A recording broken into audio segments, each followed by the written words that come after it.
Did you know that the current flow of money of the poorest countries of the world is negative, and that this means that they send more money outwards than they receive inwards? This is because of the payments of the external debts they have and how big they are in comparison to their own national income, even when considering the international aid they receive for their development. And 40% of the world population live in countries that have to pay more in debt than they have to invest in health or education.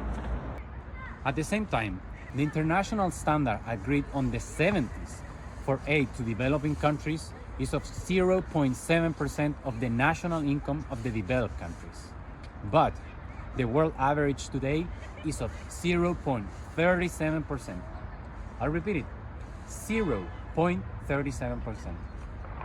So next time you hear someone boasting about how the country is such a great benefactor of others at the cost of its own people, tell them how little actually is the percentage destined for aid delivered for the countries of the world that are still trying to get developed. Now, if I ask you, what if the richest people of your society give less than 1% to the poorer for them to have proper health, education, security? Would you agree your society would be better? Would you ask your government for that to happen? The Official Development Assistance, ODA, is the international standard for rules, institutions, transparency for donated money from developed countries to the ones that are still on its way. If you know the Sustainable Development Goals, SDGs, you know they are the current world effort for a better humanity and planet.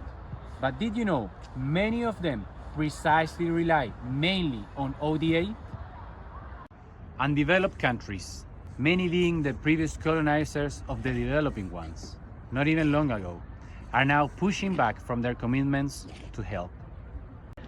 I've been working in the social and environmental challenges of our societies for the past decade, mainly from the youth spaces, civil society, policy, and had the chance to be a young negotiator precisely on the capacity building topic at the Conference of the Parties of the United Nations Framework Convention on Climate Change.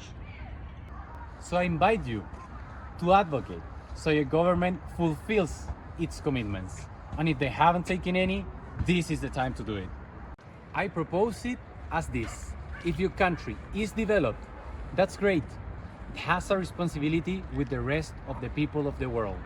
If your country is not developed, still advocate for ODA to happen and consider it a minimum fixed budget allocated for the actual needs of the people. Nations and cultures have come and go through our history as species, but there's something that has always been true. We are all citizens of the same planet Earth.